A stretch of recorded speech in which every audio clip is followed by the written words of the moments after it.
Hey everybody, I know this is a second video for today, but today we're going to talk about Chris's Traxos Scourge of Crude. Now, this is his, I think his latest creation. I know I have played against it and it has done well. This is Phyrexian Tribal. Now that Phyrexia is a creature type, now Traxos is supposed to have a drawback. You know, the 4 mana 7/7 trample is little above curve, right? But it enters the battlefield tapped and doesn't untap. When you cast a historic spell, you get to untap it. So that is anything that's an artifact. So, with almost every card in the deck being an artifact, that's really not a drawback.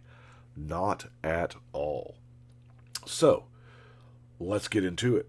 Now, one thing I will say first is he has obviously the basic land here is waste, but there's only 6 of them in the entire deck. That's it, just 6. The rest of are non-basics.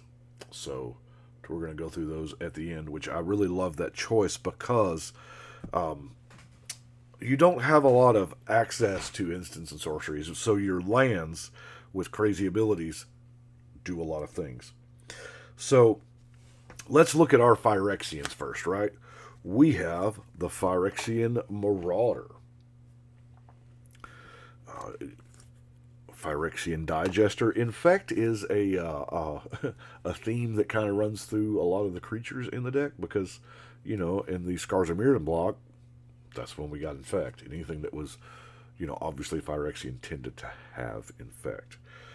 So we've got Mere Sire, Perilous Mirror, Corpse Cur, Necropede, Psychosis Crawler, Soul of New Phyrexia, Phyrexian Hulk, Phyrexian Juggernaut, Viceling to go with the Rackling. I probably should have put those together.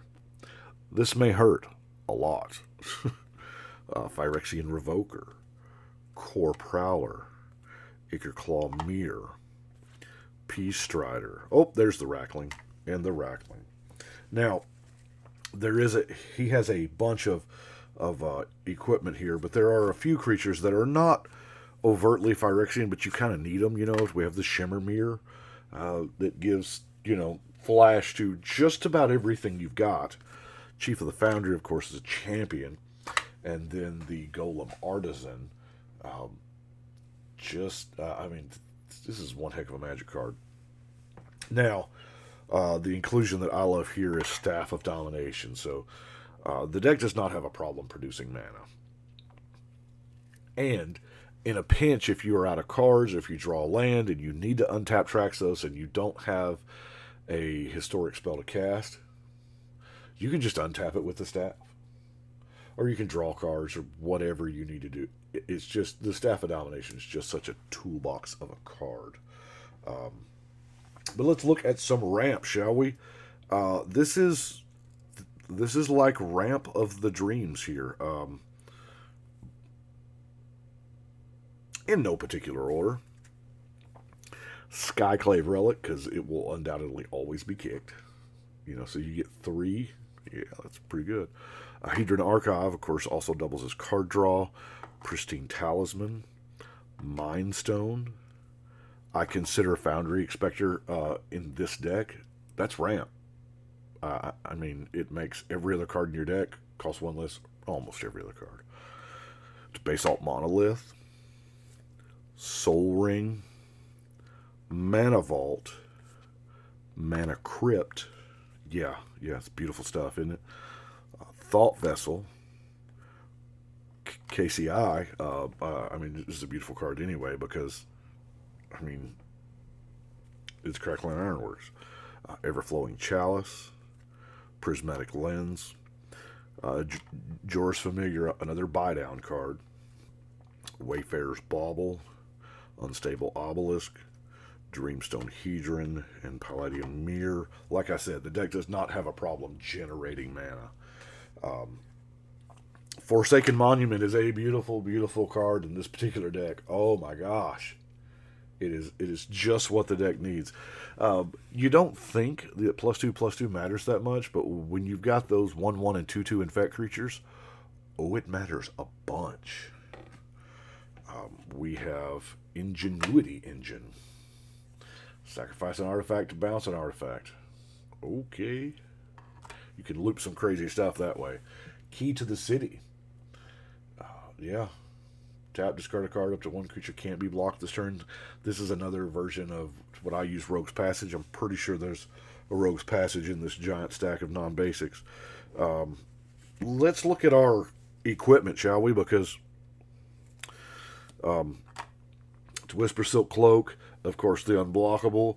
The equipment is in here, I've noticed, for you suit up an infect creature and go to town. You know, you put a Black Blade Reforged on it. Cauldra Complete is just a beautiful, beautiful card. I love that they printed this. Fire Shrieker, giving that double strike.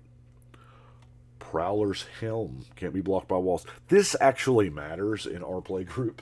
I know it doesn't seem like it would, but it totally matters in our play group. Trailblazer's Boots. Everybody's got non-basic lands, right? Loxodon Warhammer, get back some of that life you're inherently going to take.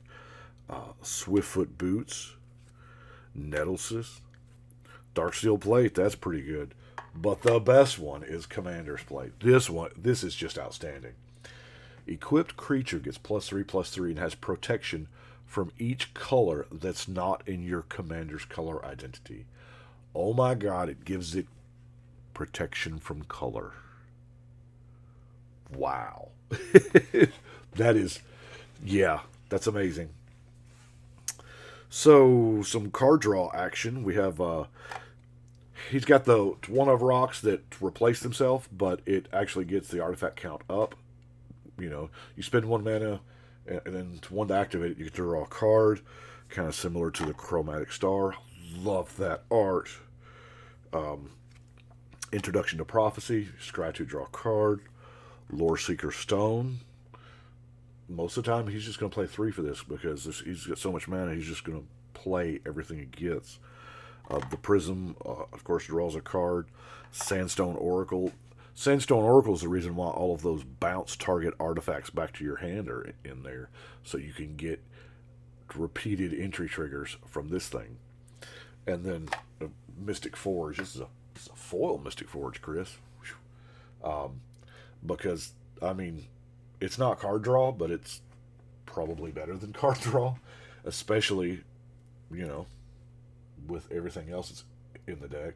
The whole deck's artifacts, so let's look at some removal. Boy, this is the biggies here. Oblivion Stone. All is Dusk. Probably the MVP of the whole deck. You know, it's a fire sale. Everything must go.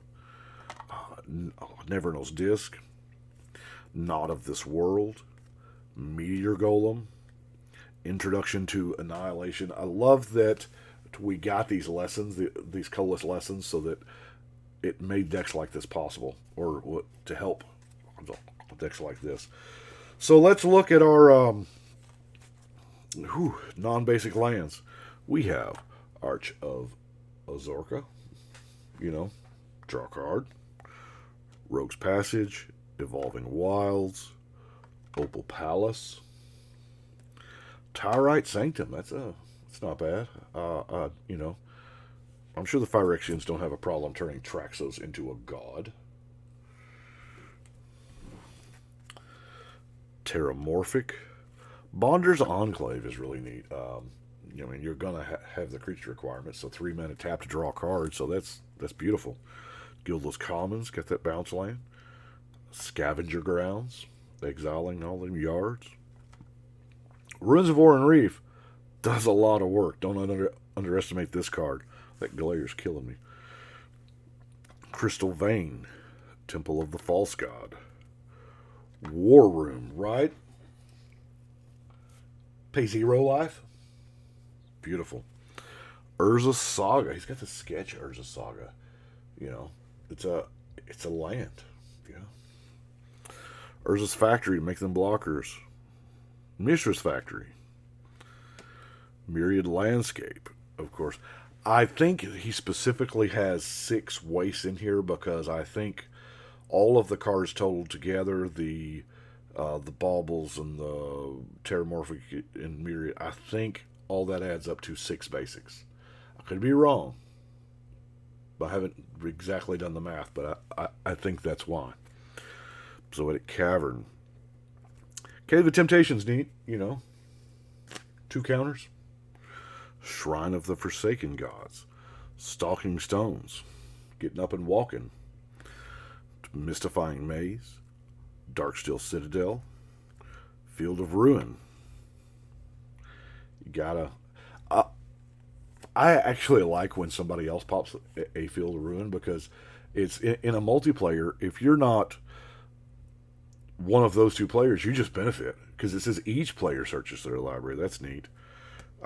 Crumbling Vestige, Reliquary Tower, and then of course he has the Urza's Power Plant, Mine, and Tower, the Urzatron. So that is Chris's Tribal Phyrexian, and I love it. Played against it. It's a mean deck, I'm not going to lie.